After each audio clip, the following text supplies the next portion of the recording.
pasa con la detención preliminar?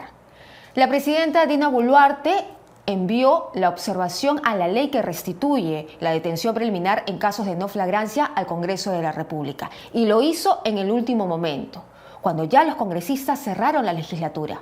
Es decir, este tema va a tener que ser visto recién en marzo, cuando nuevamente los congresistas vuelvan a legislar. ¿Será un cálculo político? Conversamos con Miguel Pérez Arroyo, abogado penalista, sobre este caso. Lo ha ingresado el día 13 de enero a las 11 de la mañana, supuestamente dice el sello de registro.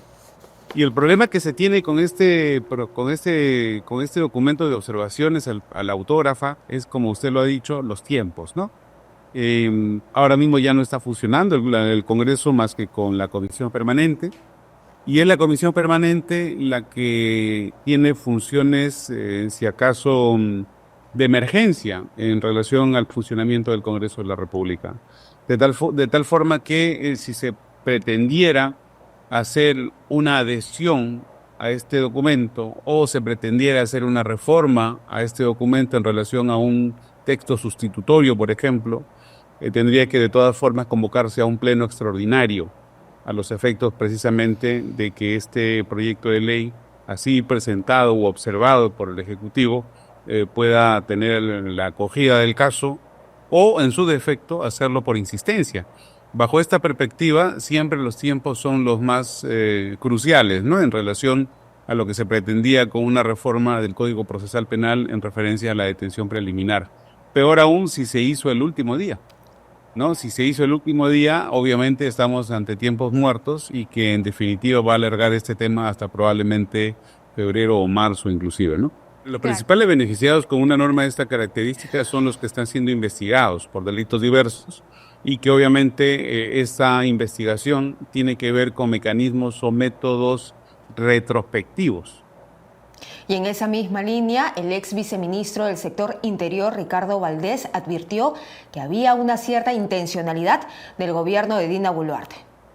Lo que yo veo, por un lado, es un Congreso que ha venido legislando durante el año 2024 de manera antitécnica, favoreciendo en muchos aspectos a la criminalidad en todas sus formas, y específicamente a aquella que tiene que hacer con los delitos de corrupción.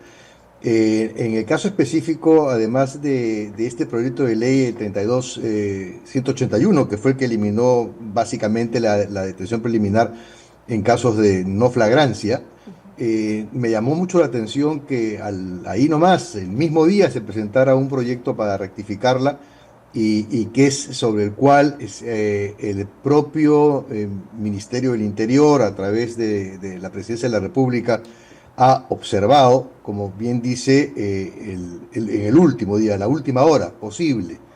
Sin duda esto nos mantiene a todos en ascuas, porque en efecto hay que esperar a que el Congreso se vuelva a reunir para que consideren las observaciones del Ejecutivo. Eso es un tema, eso es curioso, es algo que debemos de resaltar, porque creo que ha sido hecho intencionalmente, y en efecto una posibilidad es la de favorecer a gente cercana a la presidencia de la República o a la misma presidencia, para impedir que ellos sean digamos, detenidos preliminarmente, como ocurrió en efecto en el caso del señor Hinojosa, que no se pudo proceder con su detención preliminar porque justamente la ley aprobada por el Congreso había eliminado esa posibilidad. Lo cierto es que el gobierno de Dina Boluarte está lleno de cuestionamientos. La última investigación abierta en la Fiscalía es el caso Caliwarma, donde aparentemente la presidenta tendría implicancia. La investigación hasta el momento ya alcanzó a su vocero del despacho presidencial, Freddy Hinojosa. Y no hay que olvidar que en el caso Caliwarma, quien era el titular del pliego ministerial, que era incluso la jefatura a la que obedecía Hinojosa, era la propia presidenta cuando era ministra o jefa de esa cartera ministerial.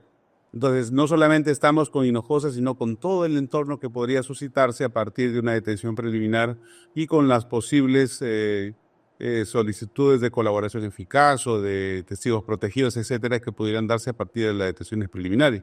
No hay que olvidar, y eso también es un poco lo que pone en cuestión este informe, que a veces las detenciones preliminares sirven para conseguir colaboradores eficaces o testigos protegidos. Es una consecuencia casi obligatoria de lo que significa la instrumentalización de una detención preliminar, que a uno les parece mal y a otros les parece bien. Cuando uno lee también este proyecto de ley o estas observaciones, parecían que están hechas en defensa de. Es decir, no tiene una técnica propia de un estadista. Es decir, no se hace política de Estado con proyectos o con observaciones de esa naturaleza. Parece que estuvieran hechos profesamente, mejor dicho, para buscar una plataforma de defensa, una suerte de blindaje, ¿no? ¿Y por qué se habla de blindaje? Porque no solamente se le está cuestionando a la presidenta Dina Boluarte que haya presentado la observación de esa ley que restituye la detención preliminar en el último momento de la legislatura de ese Congreso, sino porque ha modificado una serie de acápites de la ley que aparentemente le darían impunidad. Hay otra lectura y me refiero ya a las observaciones mismas presentadas por el Ejecutivo, presentadas, insisto, en último momento para impedir que se discuta. Y es curiosa que las observaciones del Ejecutivo eliminen taxativamente los delitos de corrupción para la posibilidad de detención preliminar. Los están acotando a los casos de feminicidio, sicariato, conspiración y el ofrecimiento para el delito de sicariato, secuestro, violación sexual, robo agravado, extorsión, tráfico de drogas, terrorismo. Entonces, explícitamente están eliminando los casos de corrupción, por lo cual estarían circunscribiendo la detención preliminar a estos delitos mencionados. Y por otra parte, también están incrementando el piso. Están solicitando que solamente sean considerados los delitos por los cuales se pueda detener preliminarmente aquellos que tienen un tipo base por encima de los 8 años, con lo cual estarían descartando prácticamente medio Código Penal. Entonces, así están las cosas. Creo que la lectura es clara, no solamente por los tiempos que ha usado el Ejecutivo para observar, sino por el tipo de observación que ha hecho el Ejecutivo, dejando de lado los delitos de corrupción, entre otros, también al poner el piso en los 8 años. ¿Qué esconde la presidenta Dina Boluarte? ¿A quién quiere proteger? ¿Qué piensan ustedes de este caso? Los leo en los comentarios. Más detalles en Perú21.pe.